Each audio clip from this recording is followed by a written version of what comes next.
एक पानी की बोतल देना भैया। दुष्यंत, ये क्या हाल बनाया हुआ है? एक तो इतने सालों बाद ये मुझे दिखा है, मुंह भी छुपा रहा है।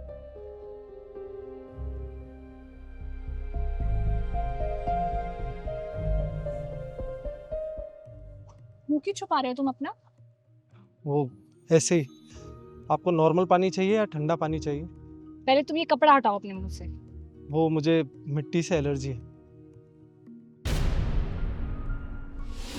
मैंने तुम्हारी डीएम की तैयारी के लिए टीचर लगवाया था, तुम्हारी आशिकी के लिए नहीं। ये क्या बोल रहे हो तुम? टीचर हैं वो मेरे, कुछ भी मत बोलो। क्या कुछ भी मत बोलो? सारा मोहल्ला बोल रहा है कि जो टीचर तुमने अपनी बीवी के लिए लगवाया था उसका तुम्हारी बीवी के साथ अफेयर चल रहा है।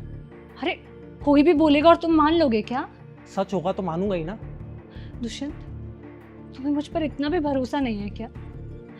पढ़ी लिखी हूं मैं, तुम इतना नहीं कमाते हो कि हम एक अच्छी लाइफ जी सके, इसलिए कुछ बनना चाहती हूँ मैं। मुझे लगा था कि तुम मुझे समझते हो, मुझे सपोर्ट करना चाहते हो, इसलिए तुमने मेरे बोलते ही मेरी पढ़ाई के लिए टीचर लगवा दिया। और अब तुम खुद ही शक कर रहे हो मुझ पे। सिर्फ मैं नहीं कर रहा, पूरा मोहल्ला तुम पर शक कर रहा है। अरे, लोगों का काम होता है दूसरों के घरों में आग लगाना। कोई किसी को आगे बढ़ता देखकर खुश नहीं है आज के टाइम पर। प्लीज मुझ पे भरोसा रखो, मैं सिर्फ तुमसे प्यार करती हूँ। देखो, मैं अब तुम्हारे साथ नहीं रह सकता। मैं बाहर निकलता हूं तो लोग मुझे ताने मारते हैं, किसी के साथ बैठ नहीं सकता मैं जब तक बर्दाश्त कर सकता था मैंने किया, लेकिन अब और नहीं। तो अपना सामान उठाओ और निकलो यहाँ से। तुम मेरी बिना गलती कैसे कैसे कर सकते हो मेरे साथ? तुम्हारी गलती है और बहुत बड़ी गलती है, और सबसे बड़ी गलती तो मेरी है कि मैंने तुम पर भरोसा किया। अब जब तुम्हें मुझ पे भरोसा ही नहीं है, तुम्हें कितना कुछ भी बोलो तुम नहीं मानोगे। ठीक है, मैं चली जाती, पर दुष्यंत, ये बात याद रखना, मैं सिर्फ तुमसे प्यार करती हूँ और हमेशा करती रहूंगी। एक तो तुम मुझे इतने साल बाद मिले हो, वो भी इस हालत में। ये क्या हाल बनाया हुआ है तुमने अपना? पेट भरने के लिए कुछ तो करना पड़ेगा ना। तुम पहले मेरे साथ चलो, यहाँ पास में ही मेरा ऑफिस है, वहां जाके बात करते हैं। तुम इनकी शॉप का ध्यान रखना। जी मैम।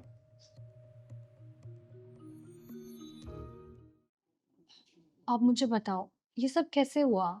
तुम्हारे पास अपना घर था, जमीन थी, सब कुछ था, फिर तुम इस हालत में कैसे आ गए?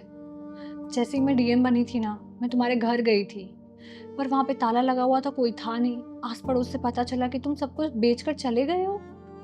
तुम्हारे जाने के बाद मुझे पता चला कि लोग बस अफवाह फैला रहे थे। तुम्हारे और तुम्हारे टीचर के बीच में ऐसा कुछ नहीं था। मैं तुम्हारे घर भी गया, लेकिन पता चला कि तुम्हारे पेरेंट्स ने तुम्हें घर से निकाल दिया। जब मैं उनके पास गई तो उन्होंने भी मेरा भरोसा नहीं किया और मुझे घर से निकाल दिया। कुछ समझ में ही नहीं आ रहा था, मरने की सोच रही थी मैं उस टाइम। तभी मेरे टीचर का कॉल आया, मैंने उन्हें सब कुछ बता दिया। उन्होंने मुझे अपने टीचर से मिलवाया।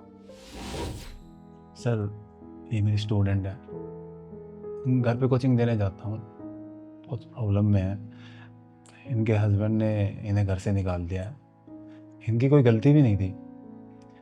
अपने मायके गई तो मायके वालों ने भी घर में नहीं रखा। मैं बोल दिया कि जो भी है तेरा ससुराल ही है। इसे समझ नहीं आ रहा था कि क्या करूँ, तो सुसाइड करने जा रही थी। अरे, ये तो बहुत गलत बात है, ऐसा कभी नहीं करते। और फिर ऐसा करने से क्या हो जाएगा? सर, बहुत ही ब्रिलियंट स्टूडेंट है। मेरे को लगता है कि ये पहले अटेम्प्ट में ही एग्ज़ाम क्लियर कर लेगी। अगर आपका थोड़ा सा सपोर्ट मिल जाए तो इसकी लाइफ बन जाएगी सर। ठीक है, आप पहली बार किसी को लेकर आए हैं, उसकी सिफारिश कर रहे हैं, तो कुछ सोच समझ कर ही कह रहे होंगे।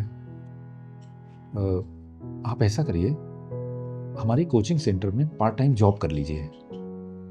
इससे आपकी कोचिंग भी कंटिन्यू चलती रहेगी और आपको कोई फीस भी नहीं देनी पड़ेगी। हाँ, और रही बात रहने की, तो मैं किसी फीमेल टीचर से कह के पीजी में एडजस्ट करा दूंगा। Thank you sir, thank you so much. Thank you sir, मैं पूरी मेहनत करूंगी। और बेटा, हताशा में कभी भी ऐसा कदम नहीं उठाते, बल्कि ऐसे समय और हिम्मत से काम लेते हैं। और जिन लोगों ने तुम्हें गलत कहा है, तुम अपने जज्बे से, अपनी मेहनत से उन्हें गलत साबित करो।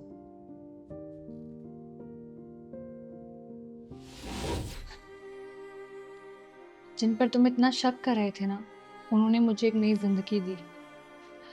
मैंने उस कोचिंग में अपनी पढ़ाई के साथ साथ और बच्चों को भी पढ़ाना शुरू किया और फर्स्ट अटेम्प्ट में एग्ज़ाम क्लियर कर लिया और आज मैं इस जिले की डीएम हूँ।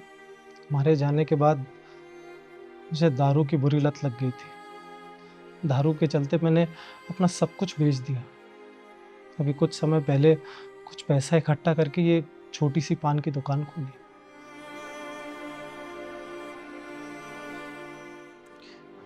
रिया, मैं तुम्हारी माफ़ी के काबिल तो नहीं हूँ, लेकिन हो सके तो मुझे माफ़ कर देना।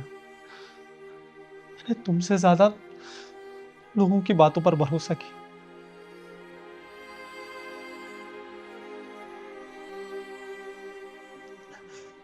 तुम रो मत, चुप हो जाओ। गलतियाँ तो सबसे हो जाती हैं, कोई बात नहीं। और वैसे भी अब मैं आ गई हूँ ना, सब ठीक हो जाएगा। कैसे ठीक होगा रिया? अब से तुम मेरे साथ रहोगे। मैं दूसरी शादी नहीं की।